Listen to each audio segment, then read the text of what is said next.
we See, go. and it's great to have wingman like Scott on your side. It always helps. Exactly. So again, welcome. So Deborah, I met Deborah, oh man, was it 2.5 years ago or so? Oh, 3 years Almost ago. 3. Yeah. So 3 years ago. And I just said, just take over my social media. And Deborah's been kind enough to be patient with me throughout the years. And she smiles about that, but no, truly, she's been kind enough to be patient with me on video, because I had all of the same, all the same fears that you guys have. I know that some of you have not started the CMA Day Challenge, even though we're towards the end of our challenge here. We've got one more week next week for our wrap-up session, but video is really hard to get over, and Deb enabled me to be able to get over that, to help me get over that, and not care as much about what other people think, or at least what I think other people think. The reality is most people don't think so, not about me, but they think about themselves, and that's okay. So, but really sharing your message and sharing the truth behind what's going on. So in our classes, in our CE classes, a lot of times I'll talk about dispelling the media's myth, and I'll share with you ideas on how to do that. But a lot of that is going to come with video. And remember from Renee last week, if we're not leading, and specifically, I'm going to say if we're not leading our clients, somebody else is. So let me share with you guys a couple perspectives here real quick. One, we're documented at this point up and over $600,000 worth of gross commissions that have been received from those that have done a CMA from this challenge, that have sent them out. And through that, then a listing appointment was created, and a listing was, there was a listing, sorry, I'm still popping people in. So there was a listing that was created through that. So there were from CMAs that actually started here during our event. So over $600,000 worth of gross revenue. I will say that we had more and more people at the start of this that were gung-ho and excited, and it's kind of dwindling a little bit. So the reality is that there's enough business out there for us. And this is a great way to be able to generate business. Again, case in point, I have a good friend of mine that was with the previous company that I used to work with that had heard about the CMA Day Challenge. He asked me, what are we doing? How are we doing it? And through that, then he started his own CMA Day Challenge. So 3 weeks ago. Now he's doing something a little bit different, where he's doing a really small group, and they all wanted accountability. So that group, within literally in 3 weeks, had generated 106 CMAs, they had 37 engagements, 4 listing appointments, 3 listings, and 1 buyer were created.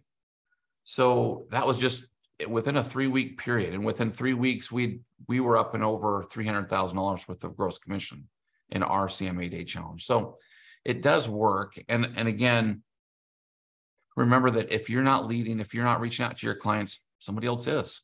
So don't let it be somebody else. So with that said, one thing with social media that really boggles my mind is there's 80 million millennials, 62 million Gen Zers. So do you think social media is going to be important going forward? So I'm going to let Deborah run with what she has. Again, it's an honor to have her. Thank you so much, Deb. You are welcome. And Walt, real quick, did you want to mention anything of the other LOs involved in this challenge? Or I went back and rewatched all of your recordings, by the way. I had a really fun weekend. So I watched Jason, Mitchell, and Roland and Jimmy, and just so I could connect the dots and not repeat anything that you guys may have heard. So I didn't know if you wanted to mention the other LOs or if we're just diving right in. We're just going to dive right in. I do want to say, okay. just, thank the LO that invited you here. And I'm sorry, guys, I don't have my list of everybody right now together. I have it written down. Do you? Perfect. Anne Marie, Dixie Massachusetts. Sanders from Texas. Yep. Drew, I'll just put Eder, Drew with an E. From Ohio, Elizabeth Smith, Heath Goodrich, Josh Blair, I think Lou Graham, Scott Smith, Sean Herrero, Steve Cal something, Steve Smith. and then Walton Susan. Oh, because he's from. There's Steve Smith out of Utah, which he just spoke a little, just asked me that question. And then we've got, I'm sorry, Scott Smith. Scott Smith. And then Steve was from Florida. Yes. Anyway, yeah. Thank you. You're welcome. But just to give y'all some perspective, I mean, that is how I prepared for this. And I have slides that I could go through, but I would rather it be custom tailored for the needs of this audience. And part of making sure that value is there is I went back and I watched all the same recordings that a lot of you have participated in. And that is something I would encourage you guys to think about and consider when you're creating content or when you're on social is one, are you using social for listening, where you're going into different Facebook groups, or maybe you're looking at some of your competitors and what they're posting and what are some of the questions that they're getting asked just on their content that they are creating, let alone some of the content that you create. What are those questions or things that are going into your DM, and how are you using that information to then craft more relevant content for your ideal audience? Because that is the name of the game. And I know there was a lot of talk, like Jason was talking about being the practitioner and how there's more lost real estate agents than there have been gained, which is good. That means we can take more market share from them. But what's happening to their database and their following and their sphere? Are those people that you could potentially reach out to, introduce yourself, have a meeting with, and see if there's some kind of referral interaction that you could get from them? My biggest takeaway with Roland was obviously he was talking about the purpose economy. And I believe that is very true with what we're seeing just even with marketing. In fact, one of the things that I want to talk about is the marketing shift that is occurring, not only a real estate shift with inventory and interest rates, but also with marketing and why what used to work doesn't work anymore. And I know most want to hear the tactics and the hows and the whats, like what are the trends? Now we have Threads. Should I have a Threads account? Which social platforms do I need to be on? How long should my videos be? A lot of times when I do these webinars, that's what people want to hear first, but they don't understand the bigger why or the strategy that then fuels those tactics on whether or not you should participate in them or not. So just to get some of y'all and make this a little interactive, I want to make sure if you will drop in the chat, what's one thing that either it's your biggest struggle with social media that if I were to answer in this next, 40 minutes, 45 minutes, that would make the biggest impact for you? Where are your challenges? What maybe successes are you having? Just something that you want to learn while you have a true strategist on the call right now. I will make sure that we address most of those, if not all of them, in today's session. But just in case there's things that I'm thinking we could discuss that may not be as valuable or relevant, I want to make sure this is tailored for you guys. Okay, good. So coming up with unique, funny content. Can I just say that is the most probably underrated part of creating content. And even with the amount of loan officers that I help, and I help loan officers all across the country, probably what they don't realize takes the most effort is just generating the idea, which requires about like 30 hours a week of just content consumption, analyzing data, looking at Google Trends, like what are the humans actually searching? It takes a lot of time writing different hooks. From there, then we can send it to graphic designers or video editors and get it made and then distributed. But coming up with the ideas means you have to be an active student. And if you're not leveraging that out, then you have to be consuming and learning something every day. So then you have something to share. So it can be very demotivating depending on what metrics that you're looking at. So we'll talk about that a little bit when we're talking about how do you build a strategy that's sustainable, where you don't get burned out, also where you don't get distracted. Because I know there are people on this call who you need business like now, like you need leads right now. And there's a difference between brand marketing and personal brand, kind of going back to what Roland was saying with that purpose economy versus the paid marketing or direct marketing. Most of what I do is the organic. It's that human to human marketing. It's what I prefer. I like to go off of referrals, not just leads. I'm not saying that leads are bad or that you can't have a little bit of both.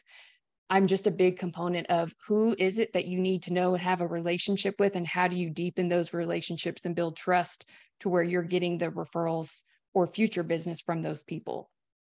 Okay, so learning all the technology for someone that didn't grow up with it, and it's always changing.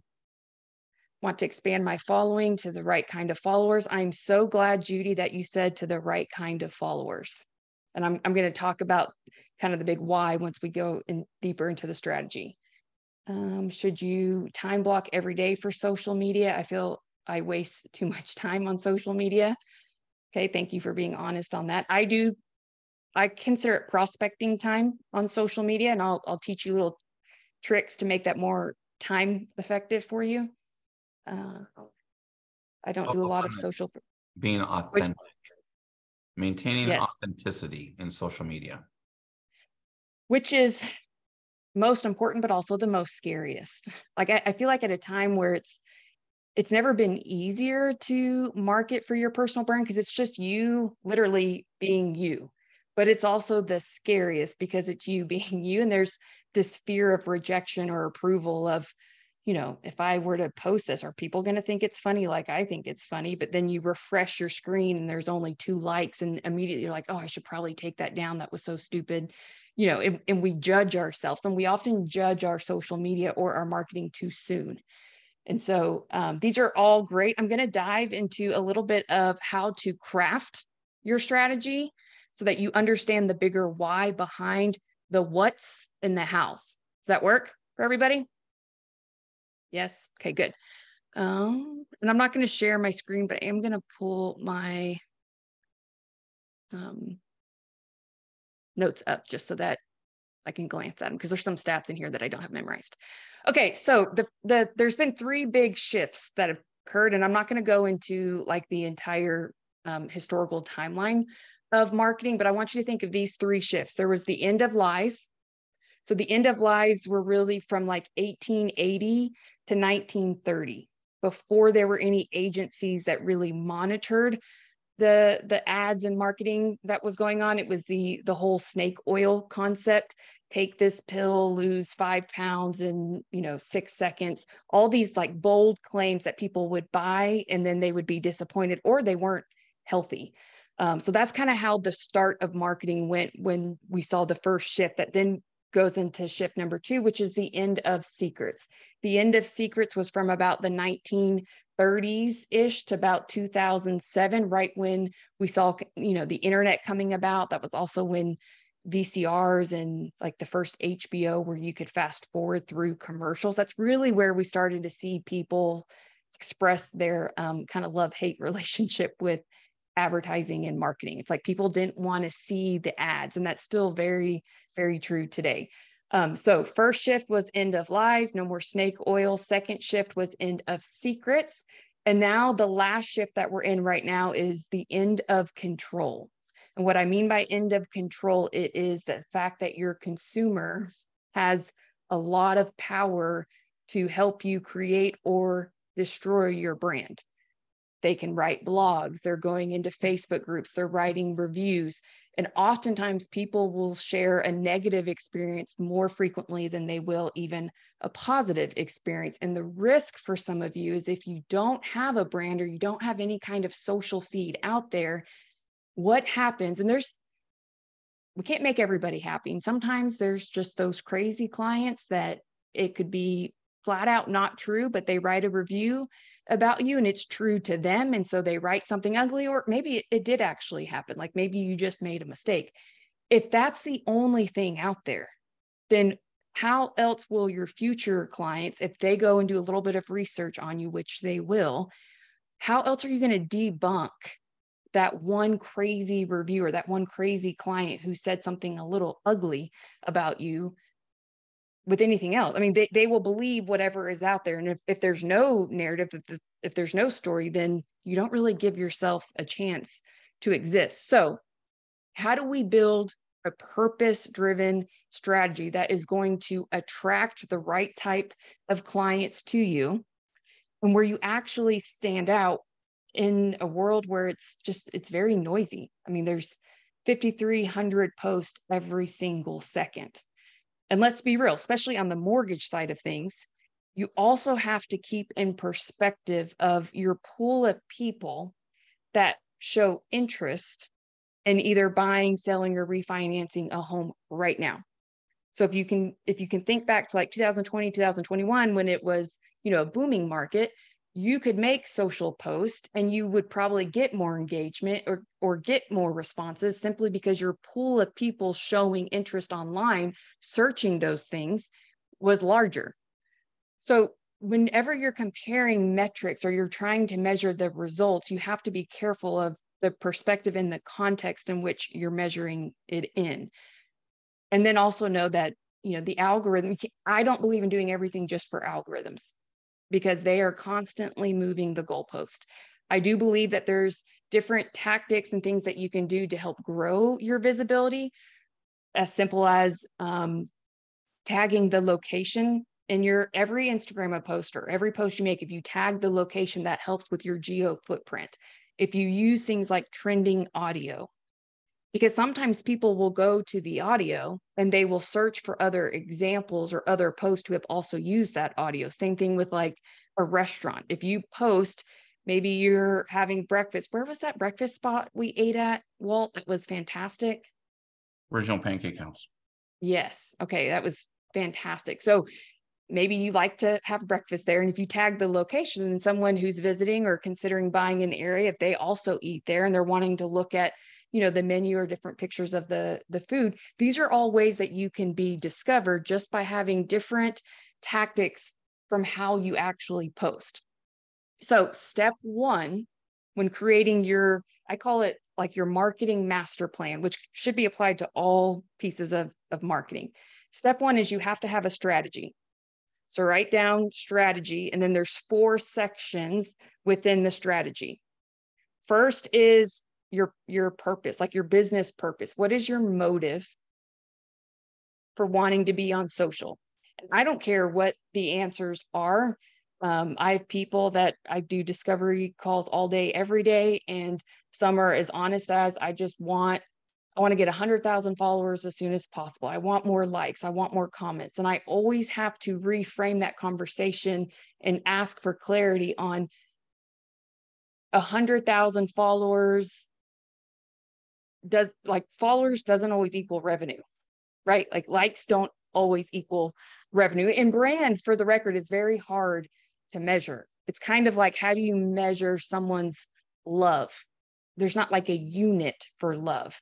It is a lot of times everything and why people end up contacting you, and it can easily be tracked. And then sometimes it can't be tracked because it is a behavioral metric of the moment that you influence someone based off your social proof. So when they go and land on your feed and they scroll for a couple feet, how do you measure that moment in time that they say to themselves, okay, I can trust Walt. I feel like he'll protect my self-interest. Now I'm going to contact him. Although when they contact him or they start to apply and it says, how did you hear about us? It's going to say, Laura, my real estate agent. But that may not have been what actually influenced them to contact you. And most of the time, by the time they're contacting you, you already have the sale, as long as you don't screw it up somewhere along the way with your own conversation, because they've already vetted you out through the social proof. That is the power of social proof, but most will give up or feel like it's, quote, not working simply because they don't have exact metrics to be able to track that behavioral influence unless you get deeper with people on those calls. So first and foremost, motive. What is the truth of why you're wanting to be on social media? Number 2 is your positioning. And positioning is more about what you want people to believe to be true about you and what you do. You may not be there yet. Like I have a lot of people who tell me we help people grow wealth through real estate. Or they say we really care about our clients. Are your clients saying that? Like a good litmus test to this is go look at your current reviews. Are there any patterns of the very adjectives of how people are describing you or your service? And so you may not be there yet, but positioning is more about how you're positioning your brand in your ideal consumer's mind. So sometimes that's perceived value. Like Uber, for example, just for a little side story, Uber always fascinates me when people talk about it as being just this technology disruptor. And if you think about it, it's not that Uber was disruptive in the fact of you getting a car quickly, like taxis. You could get a taxi pretty quickly. The thing that made it disruptive, so to speak, is the perception of value and the fact that now you have an app that eliminates the uncertainty, which humans hate uncertainty. So anywhere that there's uncertainty in your business process or in the flow of buying and selling real estate, which guys, there's a ton. Think about all your clients as soon as they make their first offer. And it's like every minute that goes by feels like an hour to them. Or when someone's selling and they've had to like vacuum themselves out of the house and you have your first showing and your clients are blowing you up wanting to know the feedback. What did people think? Right? Like, because they just hate uncertainty. That's really what Uber solved, because now you can track the car or the driver on your phone and you can time it just right that you could walk out right when they're there versus when you were having to get a taxi and you didn't know how quickly it would come, and it could be 9 minutes and you would have been okay with waiting 9 minutes, but not if you didn't know it was 9 minutes. Does that make sense? Okay, so positioning is more about how do you want to be positioned in your ideal client's mind. Then next is brand. Brand and positioning are very different. So branding, think of like the old days when they used to brand like cattle. That's kind of the brand. It's for social, that is your emotional connection. Like what is it that you ignite out of people that when they go to land on your feed and they scroll for a couple feet, they usually make two judgments off of you based off warmth and competency. Is this person an expert? Can I trust them? Are they who they say they are? And will they do what they say they will do for me? Because remember, marketing kind of has a bad name for itself. Everyone's an influencer these days. Everyone's posting every day. It's tough to weed out through the nonsense. You have the media that doesn't always tell you the truth. You have all these privacy concerns that, how much of what we're seeing is controlled by the government, right? So it's like they're going there to see if they can learn from you while they're still going to learn from others, because they're trying to see if what you're telling me aligns with what I believe to be true and what I've been told. Okay. So purpose, under purpose is your motive, your positioning, your brand. After purpose is your vision. What is your big goal? What is the direction? Like how are you going to measure the success of this over time? What does the success look like for you? Side note on this, a lot of the success is who you end up becoming along the way. Walt is a perfect example of this and how much he has grown, and just it's fascinating to be able to watch from this seat to see what he has developed and built, even the CMA a day challenge. This is what, your third one, Walt? Fourth. And, the first few were rocky, and most probably would have given up and just been like, oh, this doesn't work. Like, it's not going to work. But the more you do and then reflect and refine and adjust and do again and reflect and refine, part of social media is it creates this accountability where if you're going to commit to creating content, that means you have to also then commit to learning, which is also a motivator. Like if we're not learning, we don't feel like we're growing.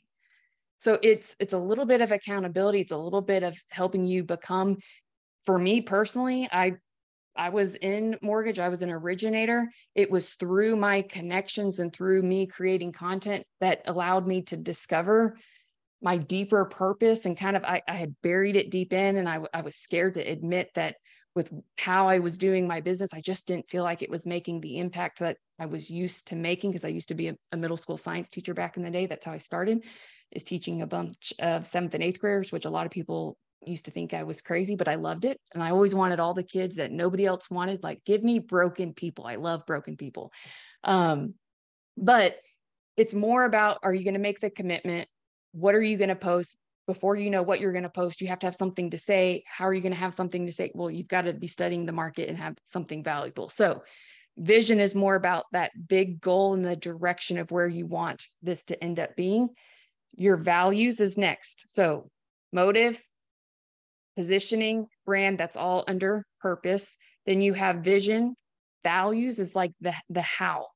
So some of you are going to have preferred communication styles that are more comfortable than other communication styles. Like for me, I don't love writing. I'm never going to be someone that's probably going to write these long emails every day or every Friday. I'm more of a video person. To me, it's just easier to do video. And then I use something called otter.ai to transcribe it into writing. I just then realize how many times I say when I go and I rewatch or I read my words. I'm like, oh my gosh, I literally help people do this, and I do the very things myself still. I'm still a work in progress. But the how is, is it going to be more written? Is it going to be video? Is it going to be audio?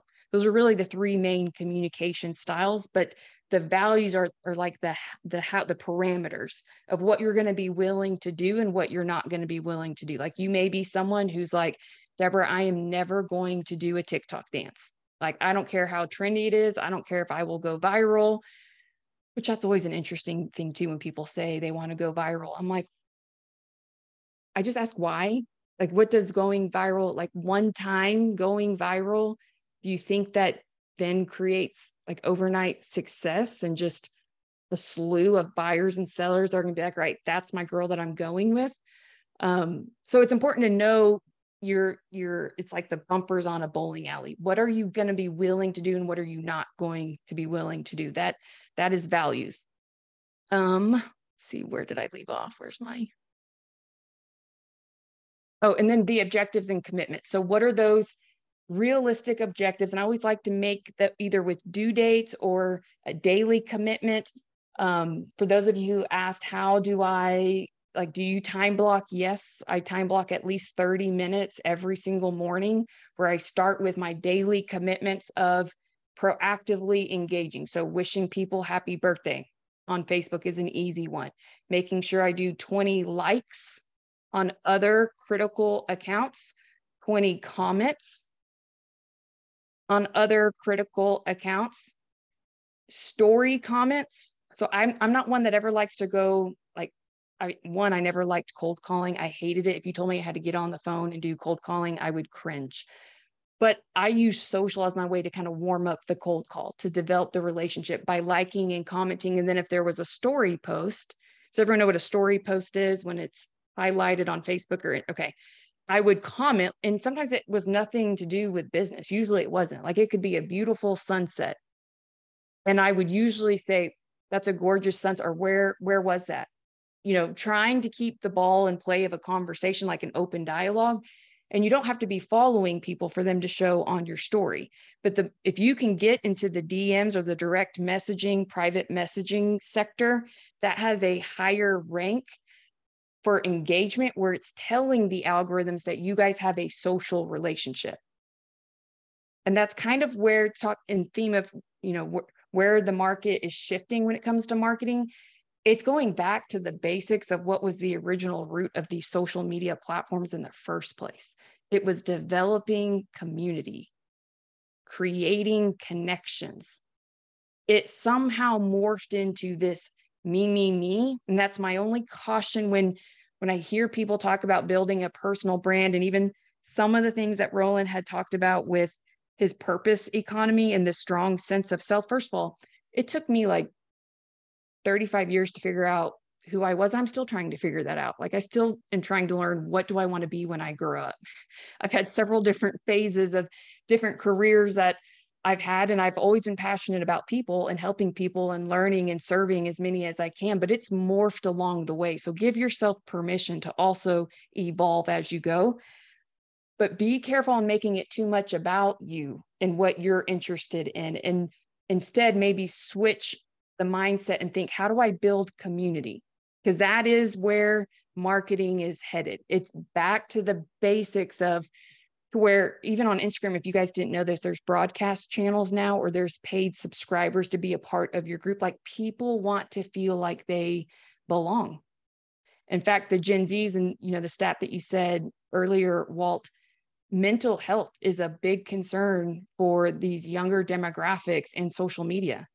And there's lots of parenting tips and tactics, which, you guys can always message me on the side. I'll send you some parental controls you can do for your child.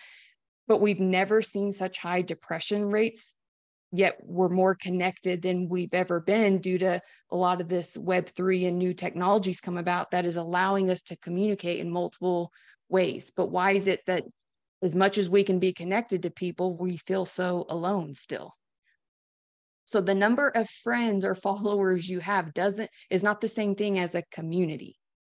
And so how could you inspire your clients to share your marketing, their story through your story?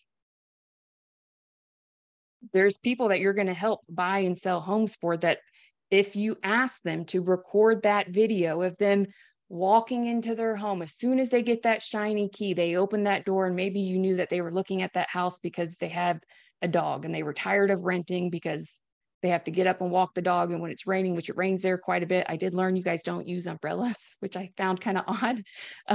But maybe you don't want to go walk your dog in the rain. And so that they're gonna go into that home. And if you ask them, and these are like mini influencers, that's not going to show up on their application of like their day job, but they're little TikTok superstars because they were basically born with an iPad in their hand. And they record a video of that dog running through the backyard for the first time, sniffing every fence post and every blade of grass, just wagging his happy tail. And that creates that emotional connection of, that generational memories is what a home is. And so maybe inviting your clients, which PS, your clients are the future marketing department for you, and is the best form of marketing, is having somebody else share their story through you, where they invite you as a collaborator. You tell them, hey, just tag us in your post. Maybe it's a new couple that is about to have a baby, and you tell them, hey, we'd love to see a picture once you have that nursery decorated, whatever it is, wherever you're going to put your Christmas tree for the first time, because maybe this is your first time to have a home, or you're hosting Thanksgiving. Invite them to continue to post and tag you so that others see and that they know who that person trusts, and you're just adopting the trust of their following. Does that make sense? Okay. All right. So step one was strategy. Within strategy, you had purpose, vision, values, objectives. That's all under step one for your overall strategy. Step two is process. This is the how. Like, what is going to be your process to systematize or to capture content, which may mean you need to consume content. So you may need to set some parameters around yourself of how much content or market research are you going to do each day, to then developing the topics and then crafting out, okay, say Mondays are going to be your video recording days. These are the topics that I'm going to include. So process is more about the ideation part, generating the ideas, identifying the mediums that you're going to do it on, and the days of the week, if you're going to batch your content, that's going to be most effective for you, so that you are consistently creating and producing the content based off those objectives or commitments that you've made. Does that make sense? And you have to set realistic parameters here, because I don't want you to get burned out. You could easily get burned out if you don't have a system or a process, which leads me to step three, which is the systems or the tools to help with the distribution aspect. So things to consider are equipment. Like, a lot of you could get away with just your phone. Using the back lens is always a better lens than the front lens. Just make sure, like, ladies, if you have makeup on your lens, like I usually do, you clean it off. But there's a lot you can do just through your iPhone. And there's a lot of superstars out there for those who measure, success based off follower count. You'll see on TikTok, on Instagram, on Facebook, on YouTube Shorts, there's a lot of people doing very well, and this is the only piece of equipment they have. Okay, so it may also mean I know, I can't remember if it was Jason or perhaps Spring who talked about your hourly rate. You guys should have all identified what I think it was Spring, your hourly rate. What things should you not do with your marketing? Like Walt knew if left on his own, he would probably start, stop, which is the worst thing you can do on social, by the way, just for the algorithms. The consistency really matters. It also matters that you're posting at the right time of day per your insights and analytics, which there's tools that I can share with you guys of how to do that. But if left on your own, you could get burned out. And then is that really the best use of your time, especially when you look at your hourly rate? So learn the law of leverage. Todd Duncan is big. In fact, I've gone to several Todd Duncan events and done his High Trust Sales Academy, and everything that man has taught me, I've applied in every industry I've ever been in, and it works. But if you don't consistently show up, it can also break trust. Like they could see that you're there and then you're not there. So make sure you have the consistency, but also leverage out what you need to leverage. So the last step of your overall kind of marketing plan is how are you going to then distribute the content that you're creating to maximize reach and conversion? Does everyone know the difference between marketing and sales? Like if you had to define marketing, how a lot of times people confuse these things. They think they're one and the same. So marketing creates the need. Sales helps make the decision. And a lot of times people blame marketing for not working when it's sometimes a lack of sales conversion or skill sets of maybe it's lead nurturing, lead follow-up. That is why I got out of the paid marketing industry, where we would run ads for leads, because I would have clients that would get all of these messenger, leads or lead forms, and they did nothing with them. They didn't have a system or a process or a CRM that helped them nurture and convert those leads, where it really wasn't a leads problem. It was a lead conversion problem. And so what will be your systems, your tools to help with the distribution? And I have a social media tool that you can literally make one post. So oftentimes I hear that people will like manually post, which concerns me because I don't know how you could maintain that. I guess maybe if you just did it on one platform, but there are tools out there, guys, where you could make that one post and it'll take it and it will multiply it on all platforms for you. But it will also at the same time use AI and machine learning to know based off that post type. So whether it's a short video, is it a carousel post? Is it a static image? It will auto post for you the right time of day based off when your audience is most active per platform. So that's a huge amount of, most people just post and ghost. They make a post, they refresh their screen and they're like, Deborah, why don't I have any likes or comments? My marketing's not working. And I always ask them, well, how many likes and comments did you give out today? Because how dare you ask for something in return that you're not willing to give out times two? Which goes back to those daily commitments. And that is the number one mistake I see most people make on social, is they're making it like a one-way street. You show up and throw up, you post and ghost. It's all about me, my brand, my story, when no one really cares about that. Unfortunately, they care about what problem you can solve for them. How can you help them? They want to feel seen. They want to feel heard. So some of you may be like, this is all great, Deborah, but okay, so what do we post then? Well, I want you to write a list of, let's look at using today's market. What are all the problems that built up equity could solve for families? And I mean from, and what industries rely on a home value to perform their job? Because that's where you go fishing in bigger ponds, where those could be your annuities of income, like pool builders. If someone wants to build a pool, then they may need to know the value of the home because they're going to do a home equity loan. And those are people that you could say, hey, for your clients, if they need a CMA, since you're doing a CMA a day challenge, I'm sure you have clients that run into issues where they may need to know the value of their home. I have something called HomeBot, or my lender partner and I use HomeBot, why don't we take your database, we'll put it in HomeBot, and now as an extra value for your clients, Mr. Pool Builder, is every month they can see on their dashboard of how their home is increasing value. To just dangle the carrot of how many leads do you think that pool builder gets where they never actually end up doing anything because they need nurturing, and most pool builders don't have CRMs. That maybe that little nugget, which you're getting that person's data, but eventually will cause them to want to maybe build a pool, or shoot, even better, sell their home and buy a house with a pool. So think of financial advisors, CPAs, any kind of remodeling, divorce attorneys, mediators. I mean, think of all the problems that equity solves for clients, and then all of the industries. That's where I would start. And then get really good. And I would have a notepad by your desk that says, and I would keep it, you could also use the notes of your phone if that's easier, because I know you guys are typically mobile.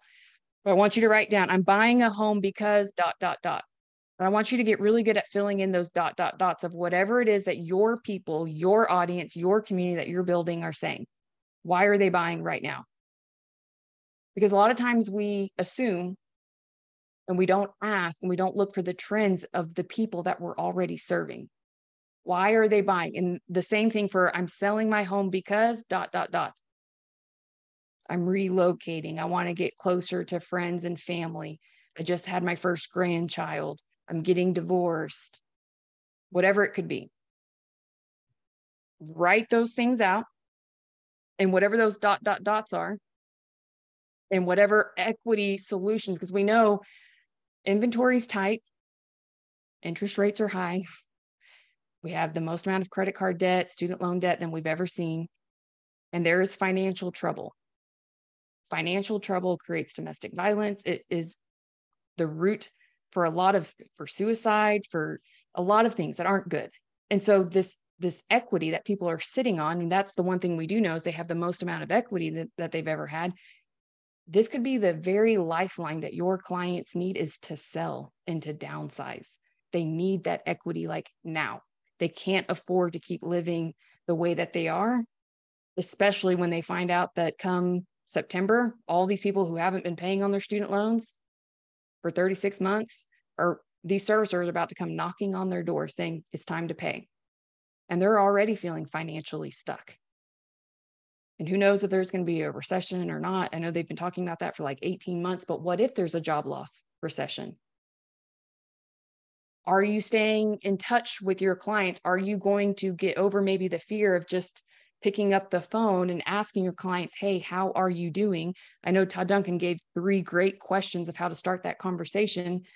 Would it help if I provided a current home valuation in case X, Y, and Z, whatever it is that they say for their needs?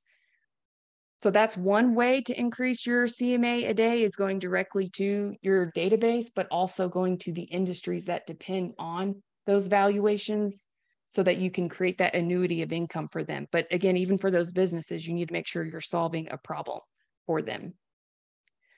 Other things of what to post. And Roland talked about this a lot with your legacy.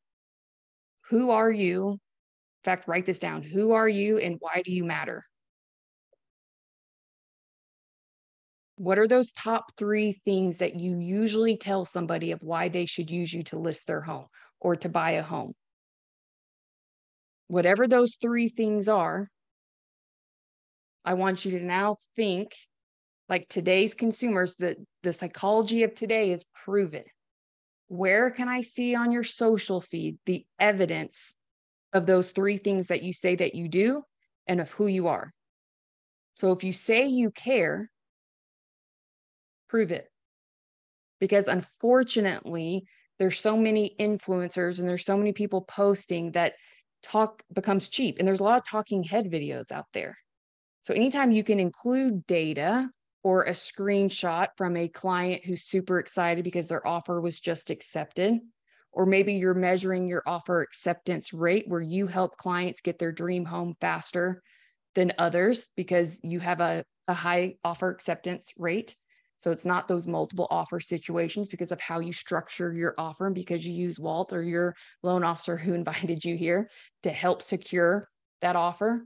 That matters to people Because how many have y'all worked with where you showed them like 8 homes and they're like, you know what, forget this. We get our hopes up and we're just going to keep renting. This is exhausting. What are the small little tweaks you could do to help people make their offer stand out? That then if you kept record of that, you could then brag about your offer acceptance rate. And that's part of your prove it, because you've got to have the evidence and think before, during, and after the transaction. If you say you help people grow wealth, prove it. If you say, you're accessible, prove it. Whatever those things are, and know that it's okay if maybe you're not there yet. Just know that goes back to the end of lies, end of secrets. People can sniff test out, or you'll have people get on there saying, you don't do this. Like I have some loan officers that say, we do a total cost analysis for every client.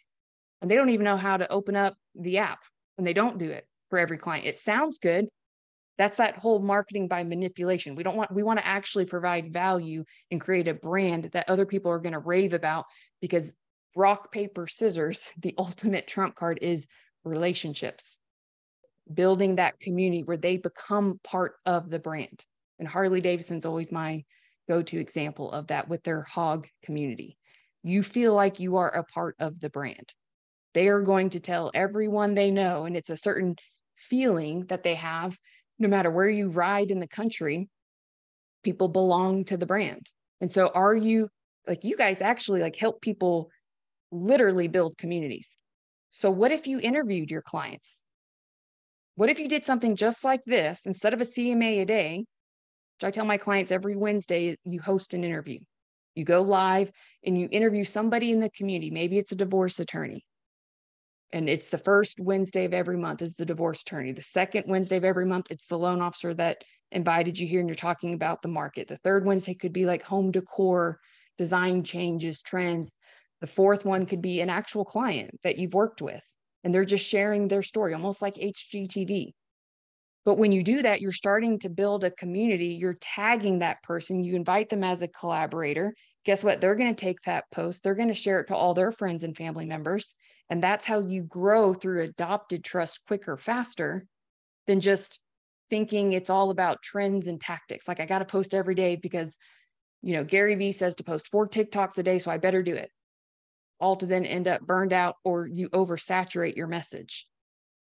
So when you build out your content pillars, it'll be a lot easier to take a month view and think, okay, what are the 3 things that I say that I do, that I have to prove it? Those could be 3 separate days a week.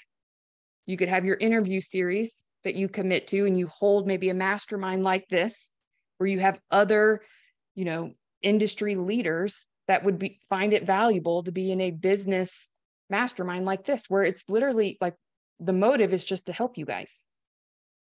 And you find different guests to maybe come speak, if you need someone to speak on social media or whatever it is. OBGYNs, ironically, they, people, when they're expecting their first child, it's more your first than your fourth. I have 4 kids, so I can say by the time you have your 4th kid, you're just shoving them in a closet and hoping they're quiet and, barely use monitors. But when they're expecting their first, they're more likely to buy a home. And so those little, I call them the oh shit baggies that you get when you find out you're expecting. What if you had something in there that had a lady of like a pregnant belly and it said, I heard you could use more space, and you just, every single person who's expecting for the first time, you build that relationship with the OBGYN, and your marketing is going out. Or wedding planners, or again, divorce attorneys or probate attorneys. These are all just different ideas to help you generate those annuities of income. But again, it's going to come back to the relationship.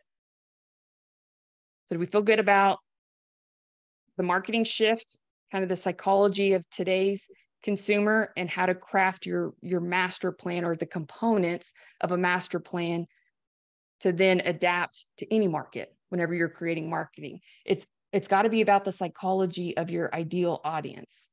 And don't forget your ideal audience. Make sure you get really granular on that, because I know some people will say they want more followers, or if they just want 100,000 followers. A little secret, guys, you can buy that. And I always tell people, if that's all you're looking for, then go spend $1,000 In fact, if you're following people in mortgage or real estate that have 100,000 followers, I have a tool that I can run their accounts through, and I can tell you usually like 98,000 of those followers are bots. They were bot followers. They buy comments, they buy likes to look like a big deal. And the shift of where this community aspect is going is it's not about looking like a big deal to all the wrong, like, why do you need people in India following you? Like, that's why my plug and play SM account, I'm kicking people off because I only want to attract those in mortgage and real estate that actually care about creating social media content for good, like helping people actually discover truth through social media. That means not all loan officers apply because they're not all created equally. So I'm not trying to create social media plans or do social media marketing for just anybody. I don't need people from other countries following that account. I want it to be very strategic so that I'm constantly getting in front of the right people at the right time to leverage my revenue possible. So Deb, there's a quick question here. Yes. The tool that you have that can post to multiple different sites, what's that tool? I will it's on my website. In fact, I'll just put the link in the chat so you guys have it. It's one that we created with 13 different software engineers out of frustration of having to log into multiple different scheduling tools that all claim to do certain things, but they didn't all have partnerships with all the platforms. I then realized how hard it is to get those partnerships. So it took quite a bit of time, but it does integrate with ChatGPT. So when you use the tool, you can schedule out content for however long in advance that you want, and it'll auto post for you on TikTok, YouTube Shorts, Facebook Reels, Instagram, LinkedIn, Twitter, Pinterest. Threads isn't there yet. It's too new. We'll see what ends up happening with Threads, but all the platforms you can upload your one post and it'll be multiplied. So I'll put that in the chat right now. Other questions that you guys have? So go ahead, guys, with whatever questions you guys have. I'll just tell you that some things that have really helped me with my social media has been one thing that Deb talked about, which was just have a pad of paper next to you, or use your notes on your phone. But literally any question that you have that a client has asked you can be a social media post. It can be a video. And so we started building our YouTube videos through those questions. Just anytime a client asks a question, I would jot it down. In fact, I just looked here and I've got 15 questions right now that I'm going to be creating videos on. You know, how do rates work? What are the next steps? What's my pre-closing meeting and why do I need it? How to read the total cost analysis? What are my upfront costs? So it's things that if you're getting asked these questions over and over, then, you know, it's good to have a video there where then you can send it out. I also, as Deborah was talking, again, just looking at different ideas, popped into ChatGPT and I said, I want to know the top 10 concerns most clients have in purchasing a home today. And it spelled it out: affordability, interest rates, home maintenance cost, down payment size, securing a mortgage volatility or market volatility, location, long-term value, size and amenities, inspection issues. Those are all posts. I mean, that's all information that you can create. I then went on to ask, because then you went further, Deb, and said, let me see here. Should I buy a home now? So that's a good question, right? Should I buy a home now? Well, the top questions are stability, or the top reasons for buying a home now: stability, investment, tax benefits, building equity, predictability. Think of that one, predictability. People want, you know, it's a hedge against inflation. People are nervous right now about inflation. And so, you know, I met with a lady just the other day that's paying $2,800 a month on her rent, and she's nervous that her rent's going to go up, where house payment doesn't go up except for taxes and insurance. So that goes up nominal.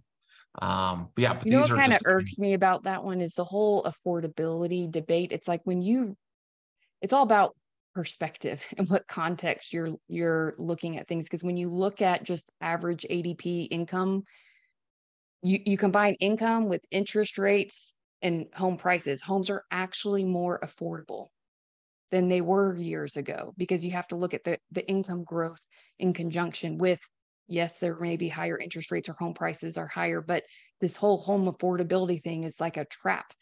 And it's this narrative to keep people to keep renting. And remember what I said about uncertainty. Humans hate uncertainty. The uncertainty of knowing what's going to happen with my rent and how high are they going to go, or who's going to be my new neighbors, is people, they don't like that. So it's how can you create more certainty within your process? And then how can you create content that validates the words that you say? So like it's a good hedge of inflation. In fact, I honestly think the worst thing you can do is pay off a mortgage, and you should put as minimal down as possible.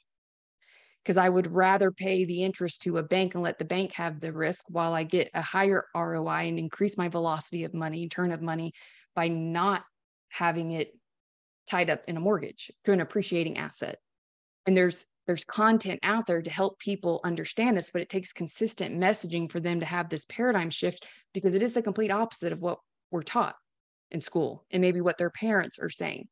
So it's about sharing this truth consistently enough so that it creates the need. Remember, because that's the whole goal with marketing is creating that need. And if you get stuck on, I don't like the way I look, and I don't like the way I sound, or what if nobody likes it? Remember, that is ego getting in the way. And we all have it. There's no perfect being out there. I struggle with it too. So if you have a sticky note, put it on your monitor and write out the word ego and put a big X over E and just go.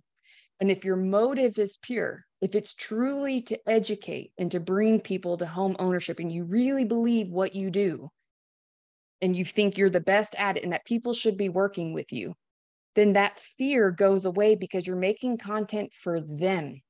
If you're thinking about you, that then becomes selfish. And the best example I remember, it was COVID, and I had these two younger kids. They were LDS. They came and knocked on my door, and I was thinking to myself, it's COVID. They're wearing masks.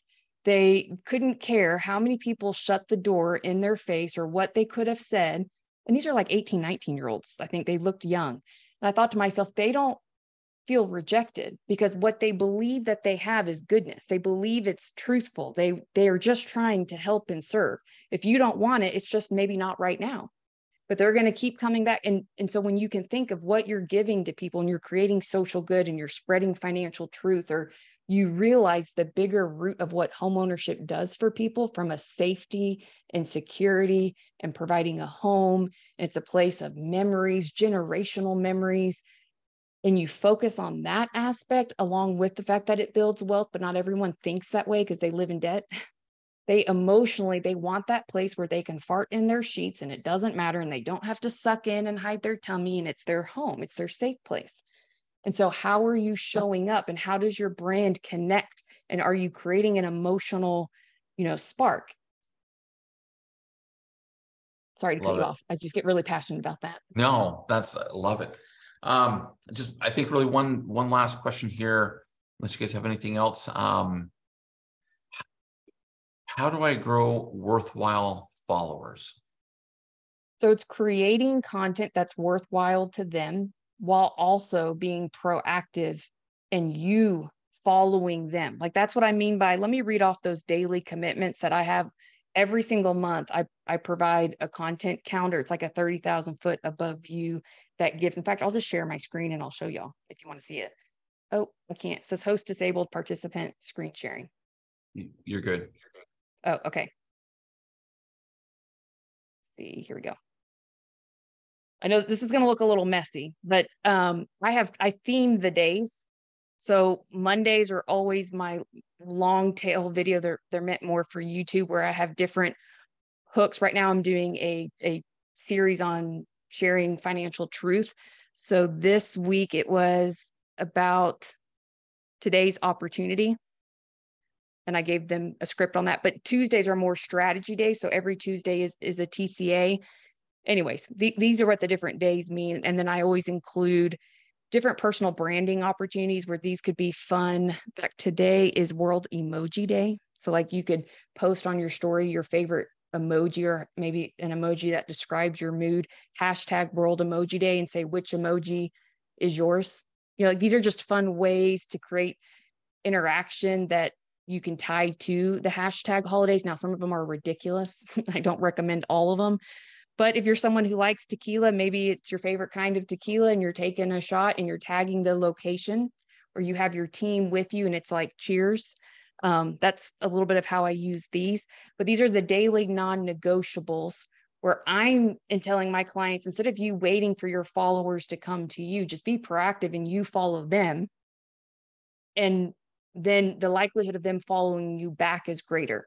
So where would you find these people? Maybe this is where your prospecting time of research comes into play. Of maybe there's a few divorce attorneys in your area and you're going to start with some of the people asking questions on their feeds, or maybe it's a mortgage person, or maybe it's a CPA or financial, or your competitors. I also recommend every introduction, every referral you get, anyone who is given your name, I would proactively start following them, friend them. Now, this is where the nurturing comes into play, because sometimes the more than getting your content seen from like a scroll disruption process, I would rather you guys show up in the notifications, that little red dot that shows you a number. If you consistently got in front of maybe some of the people that you know from like an influence scale, who are the people you've helped buy or sell that carry a lot of influence? Maybe they're in charge of HR or relocations or whatever. You can put them in what's called a favorites feed, and they don't know that they're in your favorites feed. And that way, when you go to Facebook or Instagram and you change your view to favorites feed only, it'll show you only the people that you have deemed favorites, so that you're liking and commenting. And that's where you are showing up in their notifications, which is the most, when you watch someone open their phone, the first place they're going to is usually text messages, missed calls, notifications. And then they may mindlessly scroll on social. And instead of just always trying to get content seen, how about you get into their notifications and create that relationship? So again, the algorithms will also think you guys have a friendship or connection, and you will get your content seen in front of them more frequently anyways. But that's also how you can stay top of mind. So I would follow more people. You'll get like a fourth of them follow you back over time. I would do the 20 likes, the 20 comments, the 20 story comments. Make sure you send thank yous, or like a little bit of an intro, not a sales pitch, which, by the way, that's where communities fail. The communities that don't work are the ones that are just trying to sell to their audience. Don't do that. Respond to any DMs that you're asked. Make sure you like and respond to any comments on your individual posts. These are just basic manners of relationships. And this is like online dating or flirting with the right people that over time, once they are interested or once they have a need, they will likely come back to you. So add value in Facebook groups, because you guys can get referrals from other real estate agents that are out of your area. And then the story post, y'all could all take a photo right now. Let me stop sharing my screen. So if you do take a photo, it's not of my content count, but you could take a photo right now to show or prove that you believe in educating or getting social media marketing education, because you value listing or marketing properties where you can net more money for your sellers, however you want to phrase it. But usually the number one question that sellers ask is probably about your marketing plan. So this is how you could literally prove that you're with a marketing strategist and you are investing an hour of your time, thanks to the loan officer. I would tag the LO, tag me if you want also in your post, that proves this. And it's very easy to just be the content. Like Walt said, it's not creating content. It's just documenting what you do. And a lot of times you don't even have to include your face in it if you don't want to. You could be showing a property and you're just pointing out kind of some red flags in a property, maybe when someone's not with you because of how like a door is closing. Like these are, if you're a first-time home buyer, these are some things that you may want to consider. Maybe coming back at different points during the day to see how busy or crowded the street is. You know, so those are did everyone get those daily non-negotiables that will help? Anyone need that shown again? I have a picture of it, and I'll shoot it Okay. out as well. I was going to say the last Lender Launchpad link that I sent out on Friday, Walt, you guys could adopt these themed days and make it your own for your own content strategy. Like Mondays could be your market updates. Tuesdays could be some kind of real estate strategy. Wednesdays is hosting your show day. Thursdays is storytelling day. So instead of just posting a written testimonial, I want you to give that testimonial a heartbeat by sharing the story. Or better yet, just follow Walt and get one of his pieces of content that's posted and just create a story out of it and use that as your content hub, because he posts every single day content that you could leverage as your ideas for yourself. Fridays is behind the scenes type content. It's humanizing your brand. Like maybe it's you putting, for us in Texas, it's so hot. Maybe you're putting a for sale sign in the ground and you like break your heel or something because the ground is like concrete. It's a little dry here. I do include personal posts, so make sure you have like one human personal post. I would say, kind of the 80-20 rule. You still want to be a human. You don't want it to look too cold where it looks too corporate. When you have lifestyle photos that you can include in your marketing, or if you have someone that can maybe help infuse some of those lifestyle photos for you. This is where law of leverage, it's hard. Most of the very successful producers, they don't do it all themselves. They just don't. They do the parts that have to be them, and then they leverage out the content creation and distribution and ideation process, and they are the face of their business while they have other people doing the rest. What other questions do you guys have?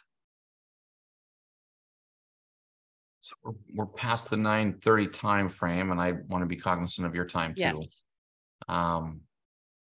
Yeah, one person asked, do you have two separate accounts, a personal and a professional account? And you and I had conversations and struggles with this early on, if I recall. I think you've come around to my thinking now. Well, maybe. It depends on motive. So if you're someone like, I have two. I have my Deborah A. Byrd on Instagram. By the way, I always say follow at your own discretion. There is no strategy to that account. It is my art. It's how I express myself. I don't paint. I don't do clay work.